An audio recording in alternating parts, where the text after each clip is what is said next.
What's up, fam? Welcome back to Cash Flow and Chill. If you're trying to grow your business, get access to funding, or just fix your personal credit once and for all, this is the episode for you guys. We'll be walking you through exactly how to understand, build, and leverage credit, both personal and business, so that you can scale up without going broke or without burning out.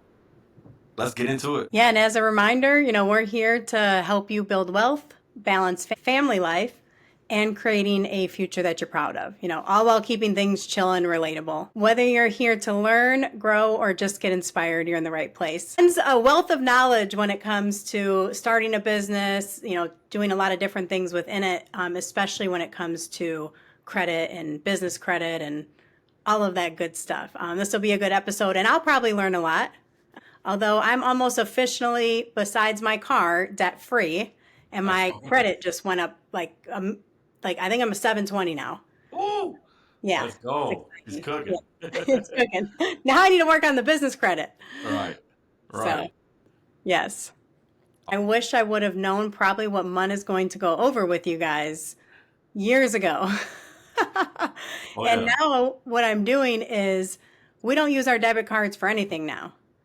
It's all on a card that will build, I think I'm up to 20,000 flight points. Let's Um, go. because I'm going to Greece. But yeah, I wish I would have. And it's, I hear Dave Ramsey kind of talk about it a lot, where he'll talk about like credit's bad and getting flight points is bad. Sometimes I think he's trying to keep a lot of people in the middle class, but he does have a lot of other good knowledge. But it's good when you use it correctly and you pay off your monthly balance. But no, if you want to go make a purchase and not pay that off, then flight points don't mean anything because you're paying all that in interest. You could have just bought the plane ticket. Right. You know what I'm saying? Yep. Yeah. Yeah. And I think that's a big misconception because Dave Ramsey is definitely he's great at what he does. And you're exactly right. Like he's talking to a specific demographic of people. That's just like the regular working a 9 to 5, just trying to protect yourself. He has a bunch of great tips like the Yeah. emergency fund and stuff like that. But there's a huge difference, and a lot of people don't understand that there's good debt and then there's bad debt, right? So when we're utilizing good debt, I mean, that's amazing. But if you're, like you said, if you're going to go out there, build up your credit just so you can go buy a Lambo and then not pay it off, that's not what we want to do. We want to leverage the credit so that we can either buy into businesses, partner with businesses, start businesses, buy real estate, all these different things that we can utilize other people's money to be able to grow our own portfolio. So, Yeah. I like how you pointed on that the different classes. And I was in that class before where I am in this bad debt, right? Like my debt, some of it was business, but I put it on my personal debt. I didn't have it well enough to where it was a it was credits for the business under a business credit card, but it was all going off of me. Does that make was it sense? yeah, it must have been a PG of some kind. Sounds like the Capital One Spark. Yes, Is yes. that it? Oh my God, yeah. Capital One Spark, and then I have a Discover one. Okay. I don't know which Discover Cashback something. So it's at least a cashback one. But yeah, both of those are in the business's name, but it's going off of me. So it was all attached to my credit score, right? And I Yep. don't think any of that debt went towards the business credit. So now I literally need to work on the business credit. Um, Yep. so I And like I that's said, the problem with that Capital One Spark card is that a lot of people do go into it, myself included. I actually hurt my credit. It got dinged really bad because I thought that, hey, this is reporting to the business side. And just for yeah, those that don't know, like on the personal side, it hurts you a lot to carry those balances, to carry large balances. Where on the business side, it doesn't, right? As long as you're not late mhm, on your payments, it doesn't matter, right? Because there's not a lot of net using net 60s, stuff like that. So a lot of people get that misconstrued, and especially with that Capital One Spark, it's very misleading. So if you guys are ever applying for like business credit cards and stuff like that, a lot of them will require a PG, but just make sure that they're not reporting to your personal credit. They're only reporting to your business credit. And that's where that misconception there comes between that Spark one. So I got dinged a bunch and knocked me down quite a bit, and I was like, "What the heck?" yeah. And just to find out that little key little flaw there. So It's a Had good no beginner idea. card, but definitely not something that you really want to leverage a lot. No, like I was so excited, like, oh my God, we got approved for a business credit card. And then it's all on my personal credit. And see, I should have paid it off right away. But then I used the money that was supposed to pay it off and put it towards something else. So I never kind of got caught back up. I think that also happens when you're early on in business and you're just investing into the business, investing into the business. And now we're at the point where we are still investing into the business, right? But Right. we're making way more money. So Yep. it's not hurting us as bad. And a key thing for the people out there wondering like what would I use business credit for? Or how would I leverage that? But there's actually a lot of cards, especially business cards, where you get more points for, pouring it into marketing, SEO and stuff like that. So you're able to kill two birds with one stone. You're able to use other people's money to grow your business. So leveraging that credit is huge, especially for growth. But again, don't get the business credit and then go out and buy a Lambo and all this crazy stuff. You have to make sure that you're going to be able to afford this thing long term. So I only recommend buying things that are going to make you more money. Yeah, You know, for sure. Investing. preferably when you're sleeping. Yes, it's the best kind of money. Oh yeah. I love it. Oh Yeah, yeah. it's been a crazy journey with credit for me in debt. I don't know if you know this, and I'm not like ashamed of it, but I started off building my credit very young. My dad taught me all that stuff, and I was in the 700s at a very young age. I was very responsible. And I moved down to Florida, and I broke the lease when I moved back. And one day I went to go get a loan, and the bank told me no. And I'm like, no. Like, you Right. guys never tell me no. I have good credit. Yeah, I probably had like 12,000 in debt, right? But I Right. still had everything that I need, you know what I mean? It was good. And they're like, you have a delinquent or something. And I'm like, a delinquent? From Right. where? The leasing company said that the house that I was living in, the apartment, that they didn't get anyone to move into that for 3 months, which is a lie, I know. And they hit me with like a $4,000 or $6,000 ding on Wow. my credit. And I was like, I'm not paying that. I'm Right. not paying it. So I just filed bankruptcy on everything that year. I added everything up, paid $1,000, got rid of it. I don't know if I'd recommend that again or do that again in this position, but that young, now I'd probably just pay the 6 grand. Right. But like I've been through all different aspects of credit. It took me a year to rebuild, and I said I would never go back in debt again. I Right. went $40,000 in debt last year, But it and was good that. it was all legit 40,000 Right. between the businesses or however you call it. But now I'm down to like 12 or 15, I think. And what Nice. I did is I took it all onto a personal loan. So I didn't even know that, which you're going to go over, is the credit card debt actually hurts you a lot more than a personal loan. And I got way less interest. Oh yeah. So, yeah. Definitely going to touch on that and some key tips and tricks and stuff like that so that you guys can really be structuring it correctly. My upbringing was a little bit different. We were pretty poor and stuff like that. The typical kid in poverty, like my mom had all the light bills and the Comcast bills and all that stuff, rent a center and everything in my name. Yeah. So my credit was horrible. It was rough. So Yeah. I couldn't get approved. I was getting denied for pre-approvals. Oh my God. Oh, what the heck? I thought I was pre-approved. We But even with the $1,000 deposit that they give you, we still don't want you. right, Yeah. exactly. We won't even give you a secured card. Yeah, I remember after my bankruptcy, that was like the only thing I could get. And I was like, I'm not doing that. I don't need it. And then after that, it was 36%. I had to rebuild it somehow, Right, you know. 36% interest, a $10 fee every month. I got out of it. Obviously I built it back up, but then I ended up back in the same situation, right, except some of it was business. So I'd say right. about 20,000 of that was business debt. So I'm okay with that. But And I'm happy that you brought that up because it brings up a good point. And a lot of people, they're like, well, hey, credit's not affecting me. I don't need to go get a loan or anything like that. But just right there, what you said, how much more money did it cost you? So on average, if you were able to have credit and have a decent credit score, you could have went out and got some funding and paid that all off and everything, and yep. you wouldn't have had to rely on that 36% interest, which is insane. Plus, you had the $10 fee. that are almost designed for you to fail, you Yeah. know.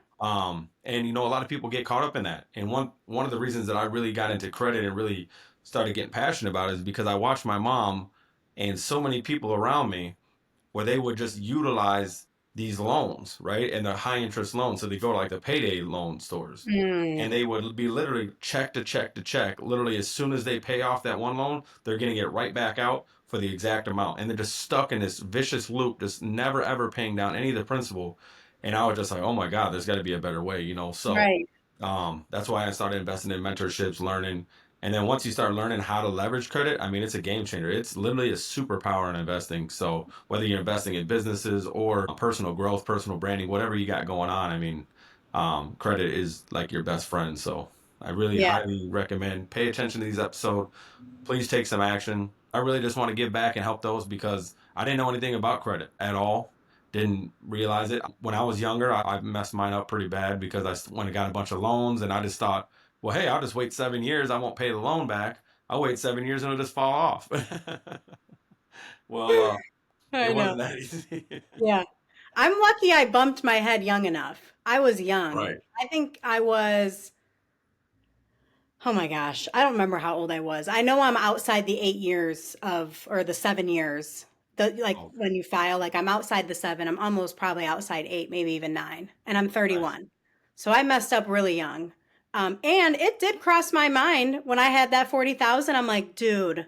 And then I'm like, you know what? No, Mary Jean, you you did this. You are a business owner, multiple business owner. You are a life insurance agent. Like, you just no, like, you're not doing it. You're going to figure out a way. And I just kept any extra money I had, pounded away, pounded away. And then when I got down to that last 23, I was like, dude, I wish I could just find something to help me lower the interest, you know? Yep. So that's what I did. Um, Did you ever but try a re-rate on that or no? so the personal loan that I have now, Yeah. no, I'm going to. So Okay. my plan is I could drop if I wanted to. I could drop another 8 grand on that loan, 5 to 8 grand, and then I was gonna. But then at that point, I might as well just pay it all off. I might as well just wait. Right. You know what I Depending mean? on what your interest is, if your credit score has improved pretty good since then, they can redo it without refinancing the loan out, where they can actually just go back and do a redetermination based off of your current credit score, and it usually lowers your monthly payment as well Oh, as some of the interest. Like one of the loans that I had on one of my vehicles, I was at like 11%, yeah, um, 11% interest or whatever, and the payment was like 500 or something. I can't remember. I just put it on auto pay. But yeah. my credit got better, so then I just went and got a re-rate, and it ended up dropping. I got lost 5% of interest that automatically came right off the top, as Wow. well as my payment dropped by $78 a month. So just the savings in that regard, just for being more responsible, just for being on top of that credit, is now saving me money every month, and a 5% interest on the entirety of the loan. So, Jeez. um, So not yeah, a refinance with a new company. So like I could go to my car people, which I think that's at 13, but that's still high. yeah, But I had a different credit score then. So I could call my car company because I've refinanced before. right. But with Just don't an, do a refi on it. yeah, okay. Because the reason you don't want to refi is usually when they refinance the loan, now it starts all the payments back over. So now Yes. all that years in the beginning of the loan where it's interest only, now you're starting that over. So that's why a lot of them before the loan ends or when it gets about halfway through, they'll send out that if I refinance, my payment will go down. But yeah, but now you're only paying interest for the first couple of years. That's what they don't tell you. So that's No. something you definitely want to keep in mind because a little trick that they get around and people that are not privy to it unfortunately fall victim to it. So just ask, Yeah. hey, I just want to get a redetermination based off of my improved credit score. And they Yeah, I'm only gonna do a do soft that. pull on it. Yeah, I'm gonna do that with my car and that personal loan. Because yeah, my score is up like 100 some points. Yeah, definitely do it. Yeah. Definitely. A reopen, you said, or redetermination. Yep. Yeah, it's a Okay, because I'm redetermination thinking based off of your rate increase. okay, because I was thinking to do a refinance, but no, Yeah, I wouldn't do redetermination. that. Okay, see, I told you guys I'm gonna learn something. Money's a wealth of knowledge. Okay, I'm still learning, so I know you guys are learning a lot. Right. And Oh, half of the stuff I learned from making the mistakes and paying way too much, right? They call it the stupid tax. Well, yeah. I've paid a lot into that fund there. And that's why I want to give it out so you guys don't have to, you know what I mean? And so when my kids, when they grow up and they're able to watch back on these episodes, they can be privy to this stuff. I just want to put all this free game out there. Hopefully it helps somebody. Yeah. I love that you just said that because I was just having the conversation with Fernando about, I don't know how we got on the topic, but like leaving money to your children and leaving businesses to your children. That's all great, right? Like, I know you know my goal is to always leave at least one business to the kids, right? Yep. But if they don't know this kind of stuff, or they don't know how to manage money, or they don't know about debt, or they don't know about systems, processes, all that stuff, right? What good is the business to them? They'll burn it to the ground. Yeah. You're actually doing them a disservice if you don't teach them how to leverage the money that they're getting, Yeah. opposed to just thinking that, oh, it's like a lottery ticket and I just came up on all this money. Like, no, we worked really hard for this. And that's what I tell my sons too. I said, hey, I love you to death. I want you guys to take over the business. But if you're not ready and you're not the right guy, I'm not jeopardizing the business just to give it to you. I will just hire somebody else and you'll be getting monthly cash flow off it and you can just go about your business. Yeah. Yeah, and that's another conversation Fernando and I had. He's like, "Oh, my friend's parents live here and this and that." I'm like, "Fernando, I probably make the same amount of money as them. Yes, our house may look different or whatever, but I'm home every day. I Right. am 100% accessible to you. And while I'm home with you, you're learning a lot of the stuff that I do day in and day out, and you're picking up on that. Exactly. So I think that's another, for children wise, like teaching them that just because you have all the flashy stuff and you live here and you live there, but they go to work every single day, you know. Well, and what's all the money if you can't, be around the people you want to be, I love that Yeah. I'm home. A lot of those times, a lot of people, when they start to compare others' lives and others' situations, that person may be extremely over leveraged in debt. And now they're almost a slave to their possessions because they have to make these payments every month. And that's the problem that a lot of people don't get. They try to keep up with the Joneses, not knowing that this very little hack right here, this little credit thing we're talking about, is the reason they have all those things. It's not like they went out and just cashed out and bought all these cars and bought this brand new house and bought the pool and all this Yes. stuff. A lot of that is leveraging their good credit, right? So just be careful when you're doing that stuff. I'm glad that he has you to point him in the right direction because that can be very misleading and you know, and it's easy to think that, right? When I was little, I didn't know anything about credit, so I just thought, damn, these people are rich. Yeah. But the whole time they're just living paycheck to paycheck. I mean, they're one I've seen some people that look on the outside like they're doing really, really well, and you start diving into stuff, and you're like, oh man, you get Whoa. close and you realize, hey, they're one accident away from like losing the house, like Yeah. so you never know what someone's going through. So that's why I like to put out this information just in case somebody doesn't know. Well, now you do. Now you can start working on it because the faster you get in front of it, the better. Yeah. And I wish even what I'd known like 2 years ago, like I wish I never even bought the car I bought.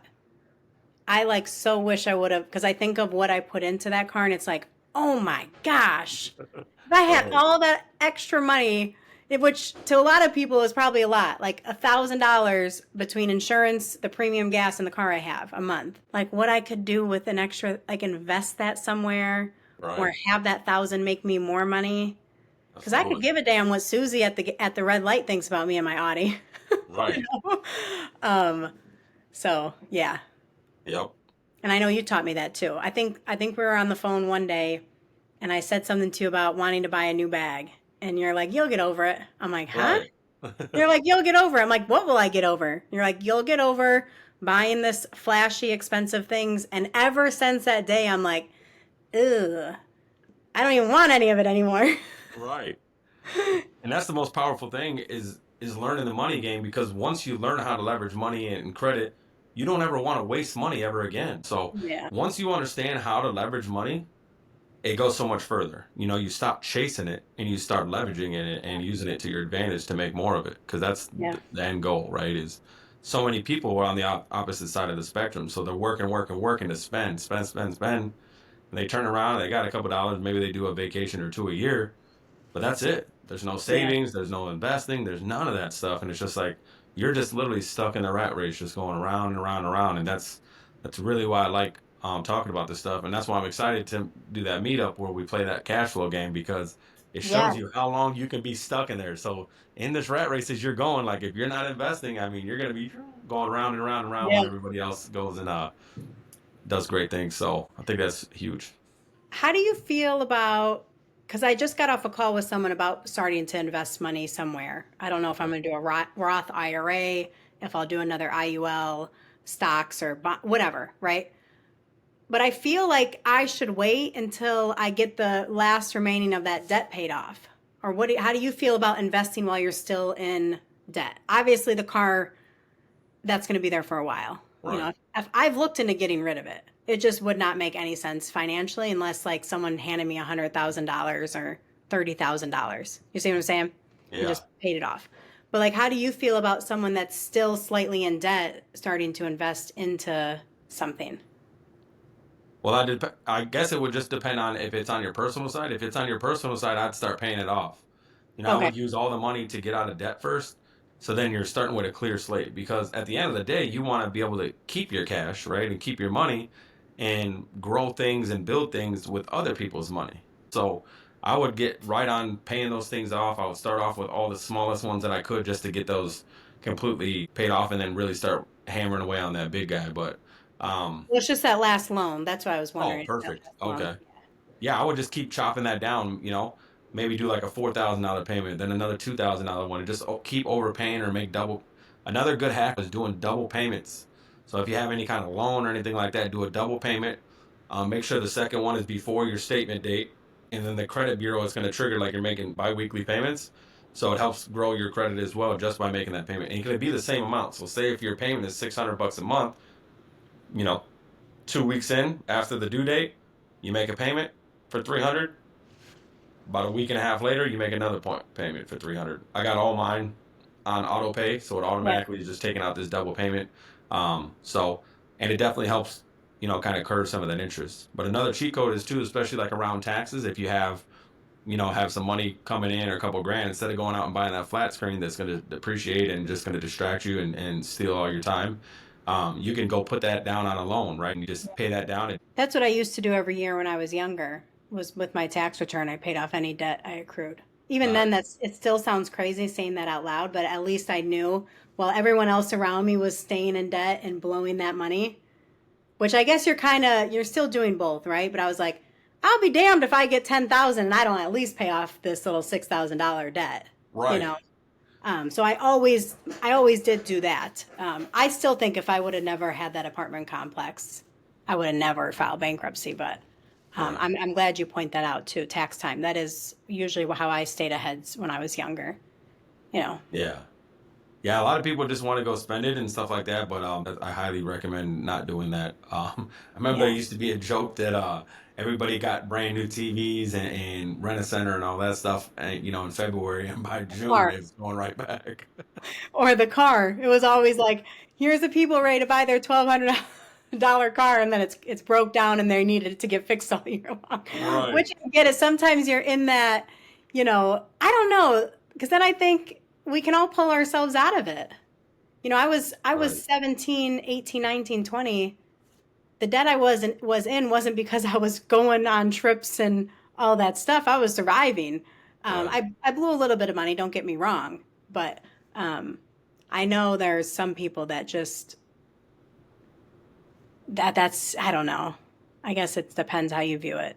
I think like how you grew up, right? They had a Yeah. choice, right, to be different, but sometimes you're put in this spot where you almost can't get out. Yep. Yeah, that's a great point. Is some people are raised differently, so then the conversations at home and around the dinner table are a lot different financially, especially if your parents are struggling. Or I know your parents weren't doing bad, but I mean, obviously they weren't rich and wealthy and stuff, but No. they were able to at least have enough financial IQ that they were able to kind of put that down on you and helped you out a lot. And that's probably why you were so resilient when you were and not afraid to leverage that 40 grand in debt. Like, Yeah. you know how bad that would have scared somebody to do that? Which I want to bring up another quick point here. It's really just blows my mind how people. So imagine if you went up to one of your friends and said, "Hey, I got a great investment opportunity. I just need you to invest this $40,000." Imagine how hard it would be to do that, right? Now let's flip the script, and now you get a pre-approval to go buy a $40,000 car. You know how fast people would do that? Quick. It's just the mindset around it is how fast you go in debt Crazy. for a liability opposed to something that could grow and make you more money. But I think that's a credit to your parents that they were able to put that into you so so young that you weren't so scared and stuff like that, you kind of realize how debt worked, and you were able to Yeah. use it to not only bail yourself out of that situation, but I mean, look at what you've created based off of that Yeah. investment. So, That's so crazy that you say that. That's wild. And another thing that's still kind of on topic here is I just had a conversation with my friend the other day, and I said, "Who's paying for your schooling?" And she said, "Well, I'm getting student loans." And I was like, "Oh, how much student loans?" And she's like 80,000. And I was like, "Holy moly. By the time she's all done, she's got a really, she's building herself up to you know, and no knock to that." But then in my head, I'm like, $80,000 for school debt. And we know that a lot of degrees aren't going to make you much money unless you're going to be a doctor or a lawyer. I don't know what else really, but you see what I'm saying? And I'm like, huh. But I asked the bank one time for a loan for my business, right. and they told me no. And now look at me. And Yeah. it's like, I make the same amount of money as my cousin, who is actually a lawyer.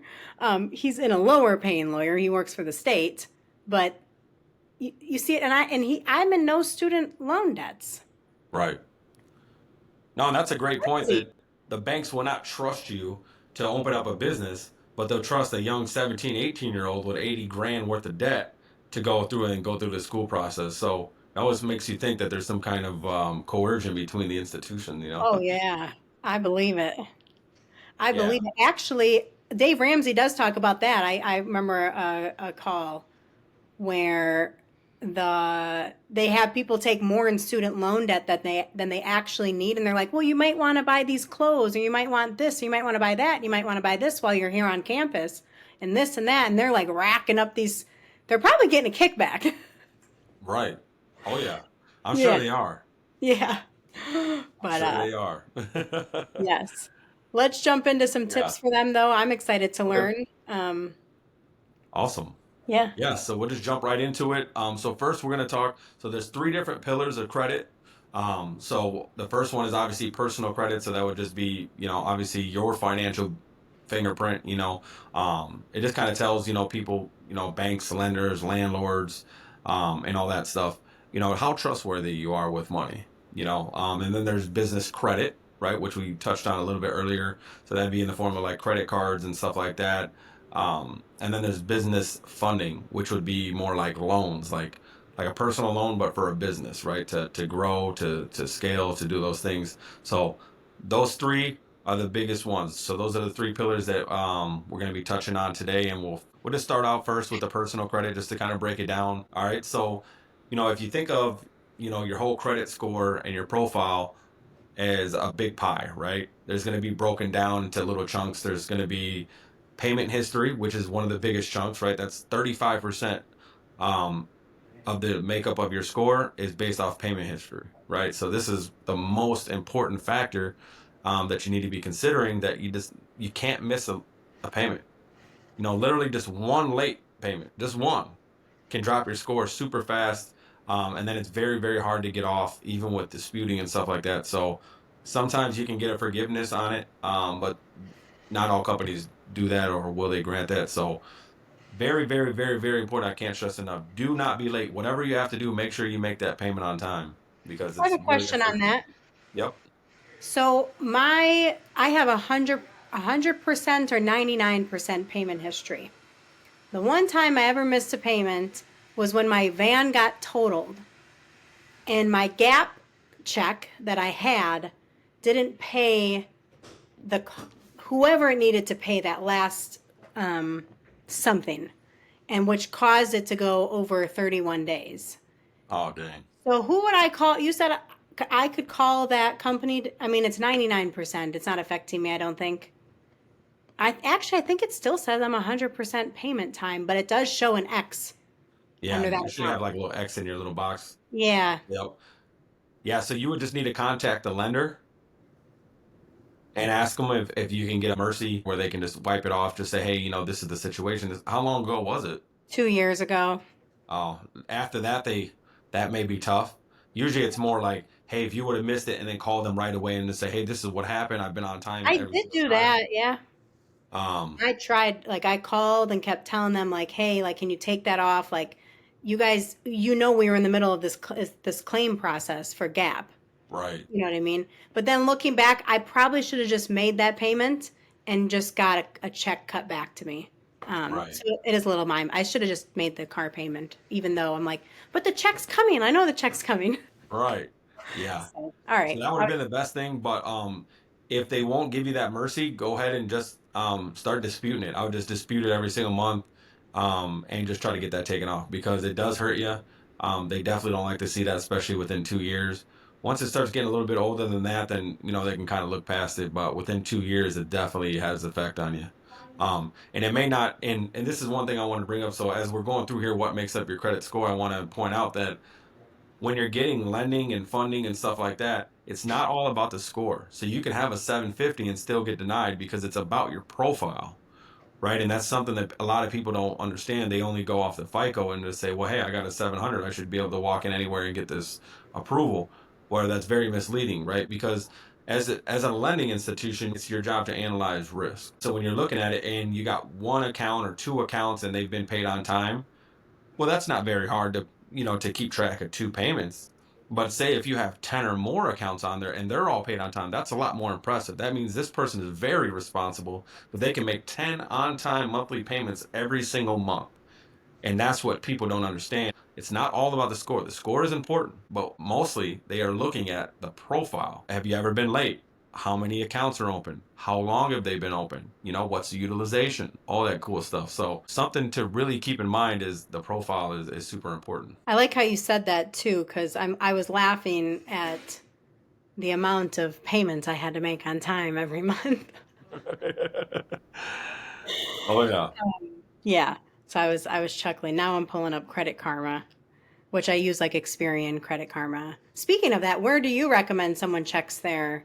Is it Experian? Yeah, so just download the apps for each bureau. So TransUnion, Experian, Yep. um, and Equifax. Just download those, pay the little monthly payment that they charge, and just kind of keep track of it. Credit Karma is a nice free resource. It is convenient. Just don't go off of that score because it's not your score. They're Yeah. usually pretty bad off. But understanding what Credit Karma's job is, right? Credit Karma makes money by the affiliates that they're getting for these credit cards. So that's why you're always getting bombarded by loan offers and credit card offers because that's how they're making their money and keeping it free. So just keep that in mind that that's their goal. So Yeah. the cool thing about it is if you see like amazing chances, or I forgot exactly what it says on there, but it's like excellent chances of getting approved.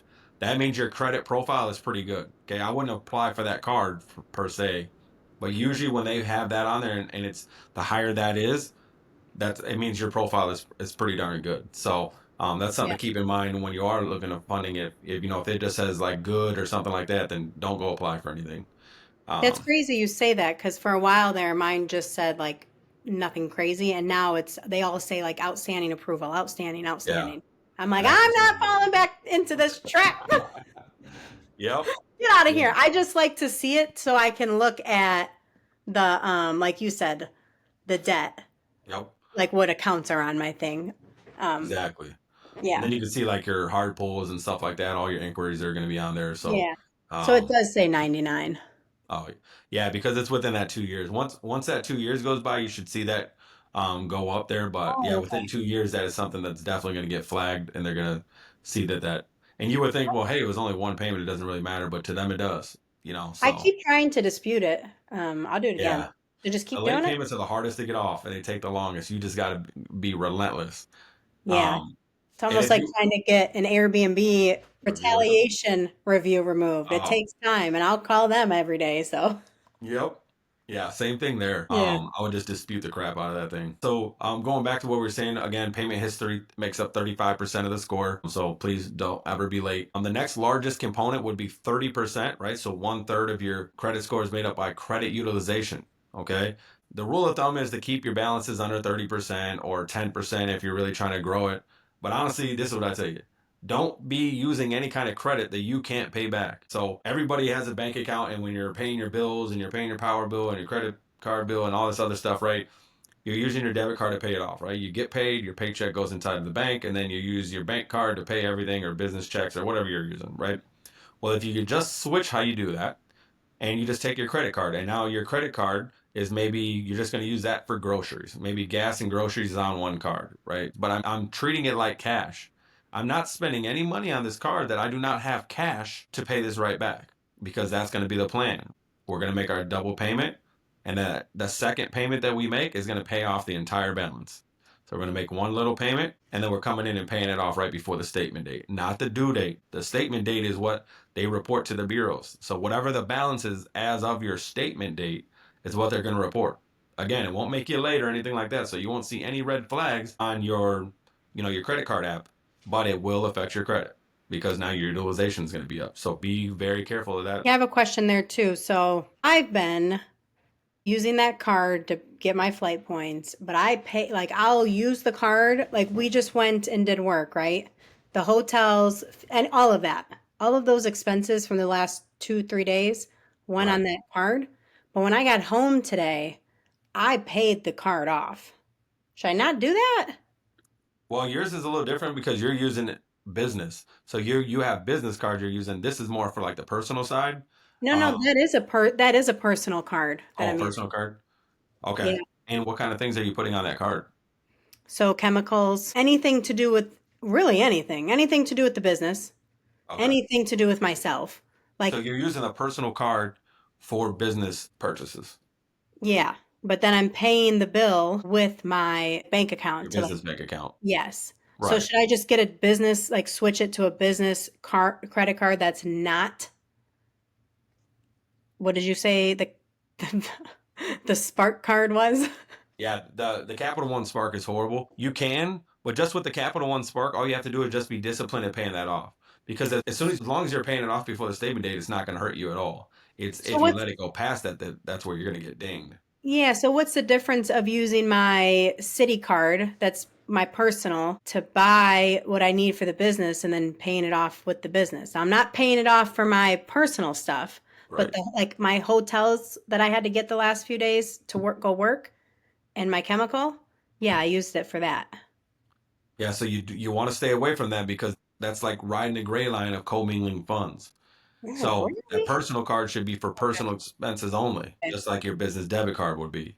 So if you are going to use your personal though, what you need to do is save the receipt so that Yeah. and then have your business write you a reimbursement check for that balance. Not just use it and then just have your business card pay it off. Okay. So then you just expense that out. If you're ever going to use personal for business, you have to expense it, right? So you have to log that. You have to write yourself a check back from the business for doing that. Just like if you were to have a field rep or anything like that, where it's taking Okay. clients out to dinner and stuff, they turn in the receipts, they pay with their card, then they're reimbursed at the end of the month. So So that's what stop I would. doing that. I'm glad I asked. Yeah. Or just look for a credit card for the business that will give me rewards.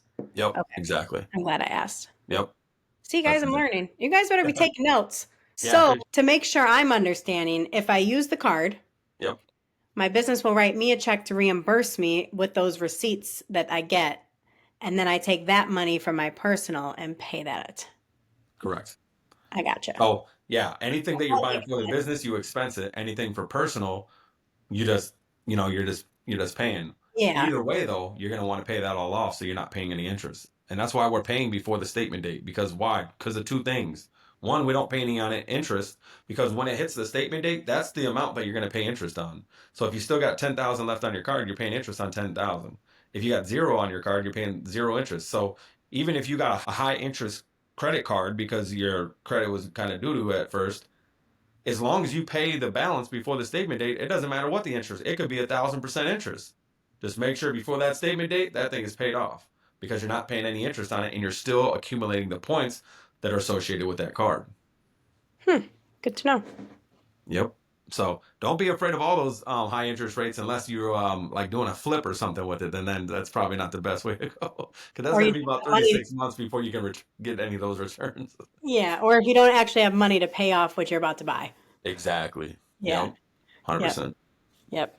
So I hope that makes sense for everybody about the credit utilization part of it. Again, that's a third of your credit, so you definitely want to make sure that you're keeping that utilization as low as possible. I always recommend zero, but I was going to show you guys mine.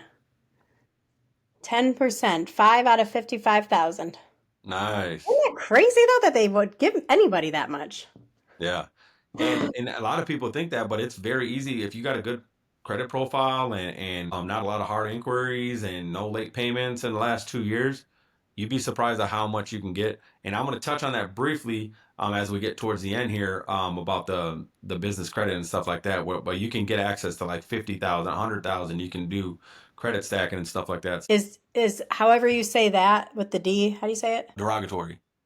That's the one where like a bankruptcy would show up, right? Yep, anything that was negative on there. So if you got a closed account that you didn't pay off or something got charged off, any kind of late payments is considered a derogatory mark. Um, So mine's gone. Yay. yep, yeah, any kind of collections. I Yep. would say I think it might have said one there before. Oh, okay. Yeah, so it probably fell off, or if you disputed it, could have been gone as well. So yeah, so we went over the payment history, that's 35%. Then you got credit utilization, that's 30%. All right, your next highest one is going to be length of credit history. That's 15%. Okay, so the length of your credit history matters, right? So if you got an old account on your credit report, don't delete it. Don't close that account. So if you had a Macy's card from that you got when you're 19 or 20 or a Victoria's Secret card or something, even though you may not be using it anymore, keep that account active. Right? Try to make a purchase on it, even if it's super small. Like maybe you went and filled up your tank one time, or maybe you went out and, bought flowers for your mom or something. Whatever you're going to be doing, just make sure that you're keeping that account active because the age of that credit history makes a big difference, right? And why? Because again, it goes down to the looking at it. This person has had no late payments in 10 years, opposed to if they just opened it up, 10 minutes ago, right? It doesn't show any of that. It shows a history and consistency of you paying on time. So they love the length of credit history, keeping those accounts open. If you ever heard of like authorized users, AUs. This is what really is that play is because you're getting that credit length. So say if your mom had a card and she's had a card for the last 20, 30 years, made payments every time on time, get her to add you as an AU or him or whoever your loved one is going to let you do this. And now they won't have access to your cards, right? And you don't have to issue them a card, but if you add them as an authorized user, they can leverage that credit history. And this is a hack too to do for your kids. So right, so all the Yeah. rich people, that's what they do. They just put all their kids on all of their credit cards. So now they're able to benefit from all that credit history. And now their kids are coming right out of high school, with 750, 780 credit scores. So I think you taught me that years ago too, and I have my kids on my major ones, like the capital one oh and yeah. city. Yeah, I have my kids on there. Yep. Yeah, Yeah. great way to give them a head start on it. And it's not costing you anything. It doesn't hurt you. It doesn't put you at risk of anything. So if you're in your build stage or if you have low credit but you don't have a lot of derogatory remarks or late payments and stuff like that, this credit just ain't jumping up like it needs to. Try to find a relative that they may let you on there. Even if it's for a couple months, then your credit score is going to jump up quite a few points just for that one little hack there without actually taking on any more debt yourself. So Hmm, interesting. awesome. Yep. Mine says I need work on that I'm 4 years and 4 months is my average. And I'm like, that makes no sense. But yeah, they added all of them up, right? They add all of it up. Yeah. And And then, a lot of people think that like the hard pulls and stuff like that, that's where that category falls into is your length of credit history because just like you said, it goes off the average of the age of the accounts. So even if you have a 10 year and a 10 year, and now you just applied for a whole bunch of credit cards, and even if you get accepted, now you got a 10 year and a 10 year, and now you got three brand new ones. Well, now it's going to take the average of that, and now it's going to pull down some of the value of those two older trade lines that you have on there because your history is going to be diminished a little bit from that. So the biggest thing you need to worry about is not having any kind of late payments and get any kind of collections and derogatory marks off your credit report.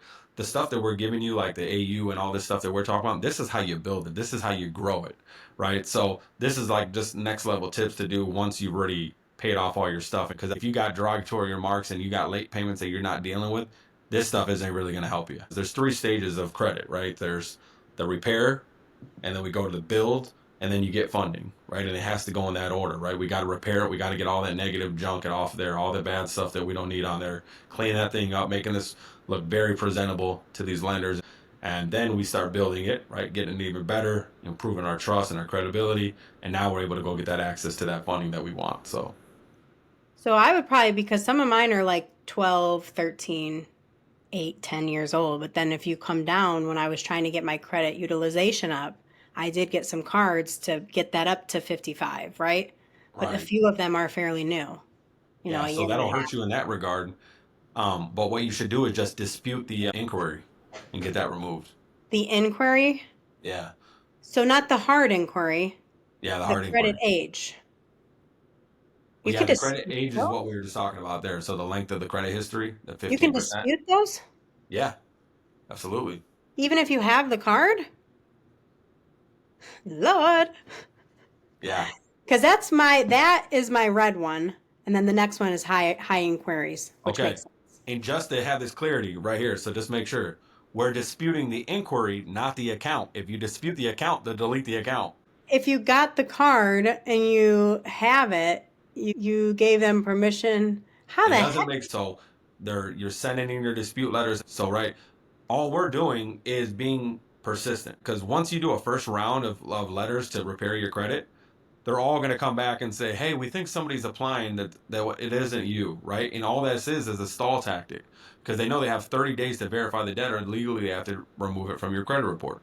So this is just a stall tactic. The credit card bureaus, what they're doing is they're leveraging the fact that you're going to get lazy and you're going to give up. So it's going to be like, "Oh man, they hit me with this stall. Oh well, damn, I ain't getting this off." That's what they're counting on. But it's the people that keep going, the people that keep being persistent, that keep fighting it, and then they're going to take it off. But that's how you do it. That also, now that you say that, makes sense because that's how it works in life. The ones that keep going, they keep persistent, and they, don't stop, usually get what they want out of life. Yeah. Consistency is key. That's right. Ah, Awesome. And then, so just for the last 20%, we'll go over real quick. 10% is that new credits. So, say if you just got 5 new credit cards because your credit finally went up and you're like, oh, yeah, now's my time to shine. Credit Karma says that I got excellent approval. I'm about to go run this up. Now you're going to look very dependent on credit, and that makes lenders very nervous. So, we don't want to do that. It only makes up 10%. But again, we want to kind of stay away from that because it just looks like very risky behavior. So, and the last 10% is credit mix. So having a great mix of credit, different kind of trade lines is something that is great for you too. You want a mix of, like different credit cards, mortgages, auto loans, personal loans, stuff like that. That all helps. And again, these are just tips to make your credit improve and grow. But the number one component is make sure you're not late, paying everything on time. And again, if you even if you get this stuff removed from your credit, you still owe the debt. So don't take this advice, well, hey, if I get it removed, I don't have to pay it. No, it doesn't work like that. You still owe the debt. Be responsible, right? But we're just moving this from the report so that we can get access to funding. So please don't use this as an excuse to be negligent here. yeah, no, You owe trust the me, debt, guys. pay it. Yes, trust me, guys. I've been there. Right. Because that skeleton will pop back up. Oh, I'm sure. I'm sure it's affected me already in some aspects. I think I was just lucky, even with life insurance. When you file bankruptcy, you can't get your license for so long. So I mean, that even worked out. And I was long enough ago, but Right. Oh, yeah. yeah. And then I wanted to touch on real quick. I know we're getting short for time here, but I wanted to move right into building business credit. So business credit is, you know, where a lot of people mess up. It is tied to your EIN, not your social security number. So your personal credit is all tied to your social security number, right? And as a business, your EIN is what? Your social security number, right? So it makes sense that would happen. Oh yeah, before we move on real quick, I just wanted to give you guys a couple quick tips about how to build it, right? So first we repair it, right? We dispute all the negative stuff off there, the collections, we pay off what we owe, we're responsible, right? Once we did all that, now we're on the growth side. So we're doing the authorized user. We're paying off the double payments on our credit cards. Then you can get what's called Experian Boost, where it'll boost up your credit score. You can get apps like Self and Kickoff, their credit building accounts. They help boost up your credit by giving you trade lines on there. Also, rent reporters is a great one as well. So you can actually get your rent reported and they backdate up to 3 years. So now you can get a 3-year trade line on your credit just by making your on-time payments from your landlord. So they just have to fill out a little document. It's pretty easy. Landlord allows us to do that. They ask me, I just haven't did it. Should I do that? Oh yeah, absolutely. And you 100%. said they'll backdate it too, so we've lived here. I don't know your landlord will, but on rent reporters they do for the Okay. trade line. As far as your landlord just reporting it, I don't know what bureaus. Ask them what bureaus they're reporting to and if they'll backdate it. Okay, I'll have to look on. There's a whole app for it. I'm already on the app paying the rent on it, so I Oh, might as okay. well. I think it's probably because I saw that it was like $10 a month to do it, and I was like, Right. but You know, Yeah. what's literally what is $10? Exactly, exactly. That's that old mindset. That's I it. know. $10 here and $10 there and All $10. right. Absolutely. But yeah, back into this business credit, Oh, one again, quick question. yep. Sorry, man. One quick question. Is there a company that people can go to like get this help? Yeah, so there's definitely a bunch of companies out there. If you need help with any of this, if you need help building your credit, repairing your credit, anything like that, you can reach out to me and just send me a DM. I don't do it for free, but I will help you. You can take all this free game right here, but if you want a little bit more hand holding and stuff like that and what to put in the letters and all that cool stuff, I'd be more than happy to help you. Just reach out to me and then we can get you access to funding down the road if that's something you need as well. So Perfect. I figured you would know. yeah. Yeah, and And there's companies out there all over the place. I mean, there's credit repair everywhere. Just be careful, right? Because you are giving them very sensitive information. So make sure you vet them. But like I said, if you want my help, I got you. If not, no worries. Hire whoever you trust and feel comfortable with. But yeah, so the obviously the credit, your business credit and your personal credit are sometimes they're tied together, like the Capital One Spark we were talking about, where there's a PG attached. But they are completely separate, and the things that we're doing and how we're leveraging is way differently. Again, like I said earlier, the business credit, you can hold a balance as much as, so say if you got a $50,000 balance, you can take out all 50 grand and it's not hurting you. As long as you don't as long as you don't miss a payment, you're good. If you miss a payment, it is not like your personal credit. They are not forgiving at all. So making sure that you make those on-time payments is huge because it's super hard to get that off of there once you got it on that business side of things. So if you're going to get business credit, please be responsible. laughing because I think every time I hear Capital One Spark, now I feel dirty. Yeah, it's just an entry card, entry level card. I mean, a lot of people have got it. So I just keep laughing because every time I hear it, I like chuckle. I'm like, ooh. right. Yeah, not the best one, but good to Yeah. get started for sure. And then Um, always just keep it open, even if you're only using a little bit, just because obviously that trade line there that you got. So utilizing that credit usage and that age there will is help. I know you haven't gotten too far in it, but like, so you know how like they give interest rates, it's depending on your credit profile. But that is for a business though, it's all based on your EIN profile. Yep. Or It's usually based off of your DUNS number or your paydex score. that's Yep. what it was, DUNS. Yeah. Okay. Yep. And I was literally just about to get in that. So, Yeah. you're right on you're I right figured that was right on next. cue. I um, know a little bit, not a lot, yeah. but a There little you bit. go. Yeah, so what she was referring to is a Dun and Bradstreet number. They call it a DUNS number for short. And it's pretty much just like the credit bureaus, but it's for business. A good one on that is going to be 80, right? Whereas in personal credit, it's 850. Same similar structure. Higher the number, the better. You definitely want to be over 80 to get some kind of funding. They're very stringent on that. So, especially to get some that is strictly business with no PG, it's going to be pretty difficult to get if you don't have excellent credit on the personal side. Um, and ways that you can build this DUNS number. And by the way, if you want to get a DUNS number, just go to D as in dog, N as in Nancy, B as in boy.com, and you can apply. It's free. So, and ways that you can start building that very quick and easy is getting some net 30 accounts. So in business, they're called net 30s, which means that you have 30 days to pay off that balance, right? So some good ones and some cheap and easy ones are like Uline, Quill, Granger is another one. So like pretty good, pretty Uline, easy. Huh? Uline is like a It's I like would a use it for like commercial. janitorial stuff, right? Yeah, they have a bunch of like commercial products and stuff like that. If you sign up to them, they're gonna send you a a brochure, and it's like thick as heck. It's like the old school Yeah. yellow books, and they got tons of stuff in there. Now that I think of it, I do have a Net 30 account. I don't know if you can hear my dings. Yeah, I hear some dinging going. I didn't know I if don't know your why it phone keeps was doing dying or what. I don't know why it keeps doing that. I'm like, why is it making noise? We listen, but we don't judge. Yeah. That's right.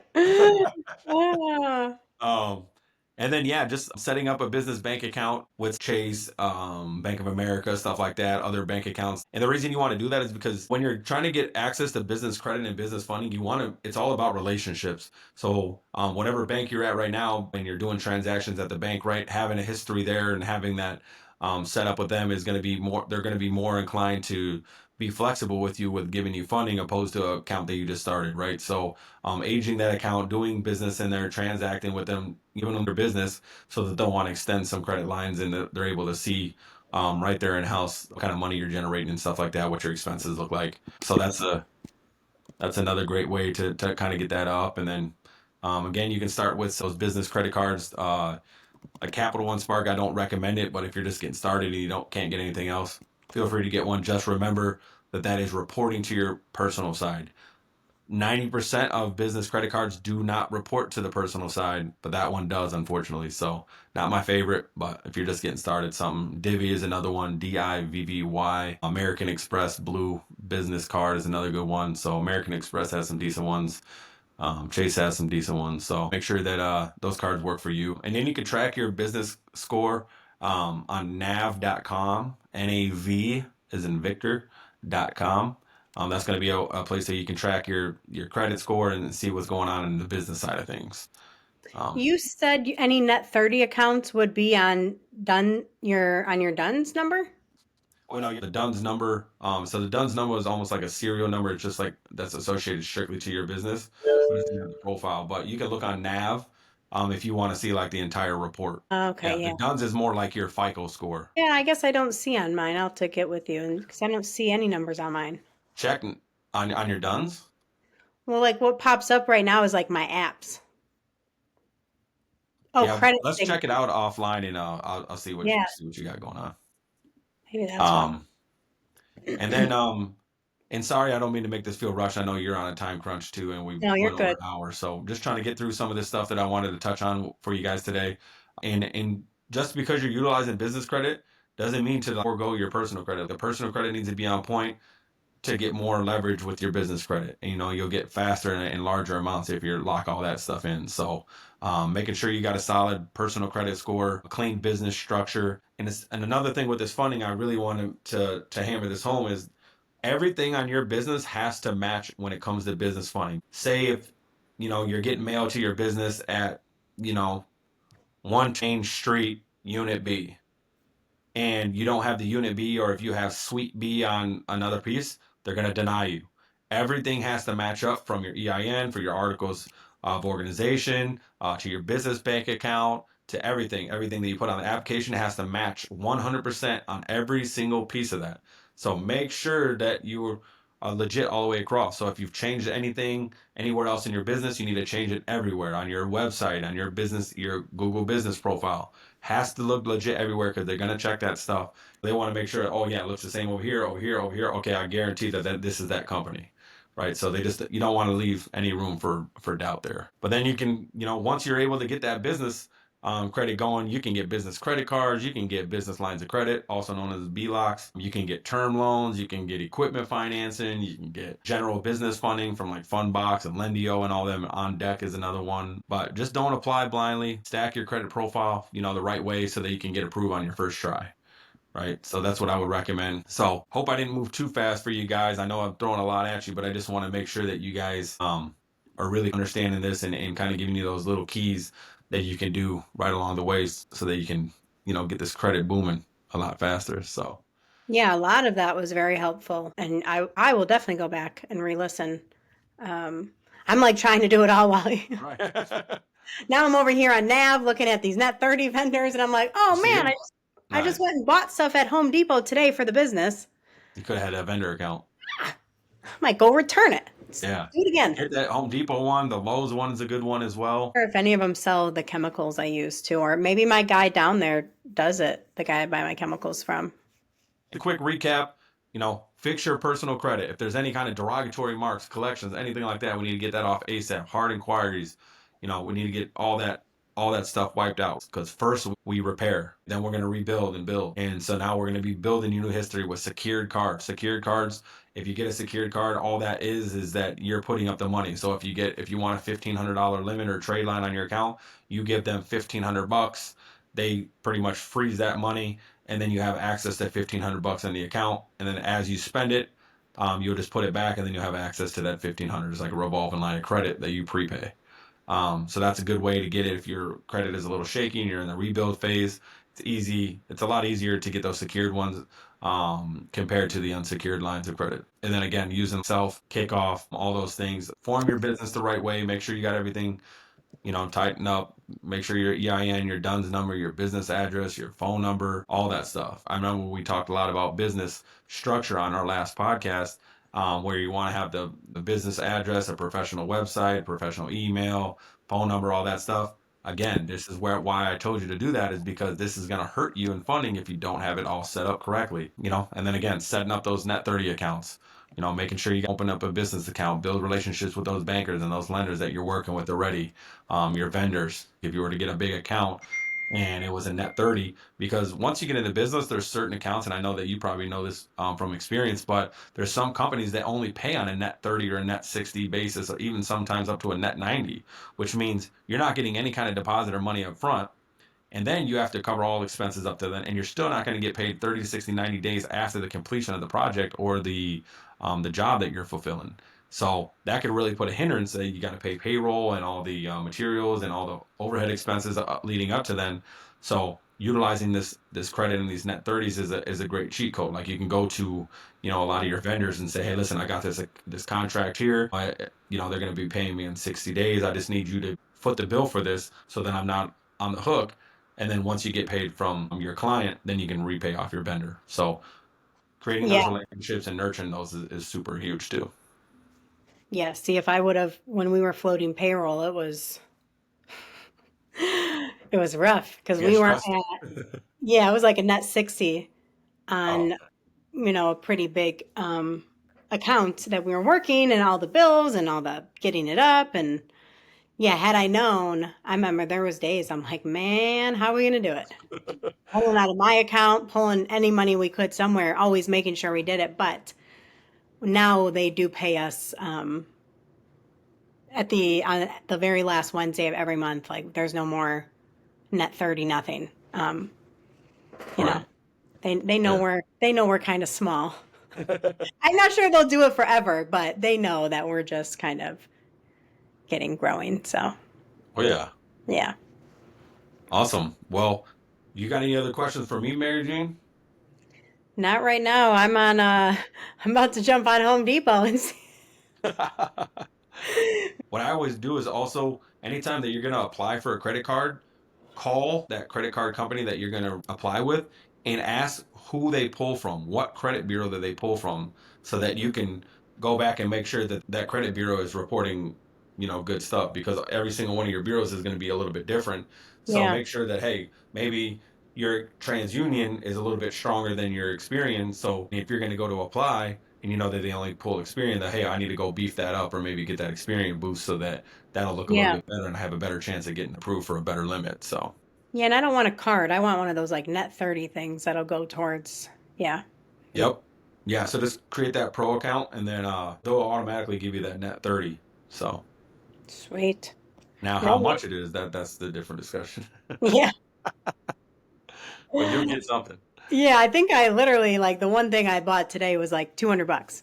Oh, But yeah, okay. it'd have been nice for that to be able to be reported to, you know. Uh, Exactly. If you're going to spend the money, reap the rewards. Build that business credit up so then you can get that business funding. Or if you're on the personal side, using the credit card opposed to the debit card so that you can inquire those points, right? Because yeah. spending money just regularly is not making you anything, right? You're not doing yourself any kind of service by, paying it off with your debit card. There's no benefits to it. But if you leverage the credit card, there is. You can get, like she said, she has free flight miles, and there's different cards that have different incentives where you can even get cash back. So, and then you get higher cash back. So like I have a business credit card where they give 10% on Expedia trips. So all my business trips I book on Expedia. So then I get a 10% cash back return on that. So not only am I getting the write off, not only am I building the credit, but then I'm also getting 10% back in rewards just because I used Expedia. Now you'll be able to strategically use your card in places where you're maximizing the rewards that are coming from it. So that's another key thing, understanding where your credit card company rewards you for shopping. It's kind of like couponing but for credit. Yeah, about it. Yes, none of this matters if you continue to hold a high balance. Yeah, you got to be For sure. responsible, and Yeah. anything you borrow, you got to pay back. So don't take this advice, go clean up your credit just to go, buy something stupid and then you can't pay it off and now you're right back to square one, because that would be horrible. And again, if you guys want help cleaning up your credit, setting up your business, or even unlocking funding, shoot me a DM. I got you.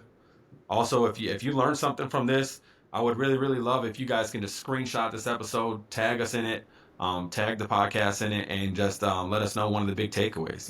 We're giving out this information for free. We've invested much time and money into these things, and we're just giving it out to you guys. So if you guys can just do us a huge favor and screenshot that, share it with your friends, share this episode with somebody that may not know too much about credit, even if it's your kids, even if it's somebody else that you want to know about credit, give them give them the link, because you never Yeah, know who may need to hear some of this stuff. So, absolutely. Yeah, I hope you guys got a lot. Again, I always speak so highly of Mun and his wealth of knowledge. I So thank appreciate you, Mun, because I'm always learning from you. So thank you. But yeah, I hope you guys enjoyed this episode. We'll hopefully see you next week. Again, Mun and I have very crazy, wild, busy schedules, but we really are trying to do this once a week. I know it's been a few weeks, so our apologies, but we are doing our best. Yep. And we should have a special guest on next week if all Ooh. schedules align. So I'm Yes. excited about that one. But yeah, I, just keep tuning in. We appreciate you guys so much. For all the ones that are loyal and you guys keep watching and listening, I appreciate it. I have got a lot of positive feedback outside, and like, man, I love the podcast. I listen to it. Even people I didn't even think would be listening are listening. So I'm glad that people are getting value from this. And please just take this information and just go take action. That's the biggest thing. So many people just learn, learn, learn, and don't do anything. So you don't want to get stuck. We've given you enough to get started and get going. If you need access, to more help, we're here. If not, do it on your own, but just do it. No matter yeah. how you get it done. And if you make a mistake, you make a mistake. Now you'll learn and you won't ever make that mistake again. So it's really just a lesson. So Yeah, I've always been told I was impulsive, right? But it's now that I know how to use it correctly, I'm impulsive in good ways. I still have my little bad things, right? But I think that's why I've been so successful is I'm very impulsive. I'm like, let's go, let's do it. right. Yeah. And that's what you need, Yeah. because, money likes speed. So the faster you can make a decision, the faster you can get started, the faster you can start implementing stuff, the faster you're going to be successful. So it's a, Yeah. it's a huge benefit. So, Yeah. And knowing that if I fall down, I'm getting up and I'll figure it out from there. yep. But Yeah. I always like to live by the mantra that no matter what happens in my life, no matter what situation, no matter what problem occurs, it's either a lesson or a blessing, and I'm grateful for both. So take it absolutely. all on, look for the positive in it, and just keep on moving. That's right. Yep. Mun is someone you want to be close to, guys. I'm telling you. I don't know who will be this far on, but if you are this far on to the episode, Mun is someone you want to be close to. I feel privileged just to be even doing this with you because I'm learning so much. But Yeah. it's kind of cool to see it from both sides. Like, someone that's just still kind of learning, and I don't know as much as Mun knows, and I'm still successful. I'm not as successful as Mun, but I'm getting there. Oh yeah. She's hot on my tail. She's working her butt off, and I Yeah. definitely respect that about her. She's definitely a super hard worker. She's got that go getter mentality. She's ready to do whatever it takes, roll up her sleeves, and make her business successful. She's not perfect. She's not, and the greatest thing about her, she's not scared to share that. She's like, hey, I don't know this or I don't know this, and that's a lot of the problem I see. People are intimidated to ask for help. For MJ, she's not. When she has a problem, she seeks it out. She's going to reach out into her bag of resources and call those people that she has in her Rolodex that she trusts to get the answers, right? Because why just go out and learn it the hard way on your own and just stumble and fall and pay all that stupid tax when you can leverage your relationships? And that's why I always say, man, proximity is power. Yeah. Making sure that you're around people in your circle of influence is smarter than you, doing better than you, richer than you, right? So that they can motivate you, inspire you, and help guide you along the path and let you know what to look out for. So, Absolutely. Yes. I love that. Thank you. yep, awesome. Well, Well, until next time, keep stacking that cash and chilling with purpose. We're your hosts, Matthew and MJ, and we do appreciate you. If you stuck around this long, you're a real one. We appreciate it. We know sometimes they get along, but we just want to really just give you all the information. We don't want to gatekeep. We don't want to just kind of give it to you in little doses. We're just giving it all so that if you have a question, you could segue through the episode and get that rewinded and play it and take notes, and and all that. And if you guys have any questions, shoot us a DM. But please, if you got any value out of this, screenshot it, share it. We're really trying to grow this so we can help even more people. And that's something free that you can do to help support the podcast. Yes. Until next time, fam. Peace. Peace.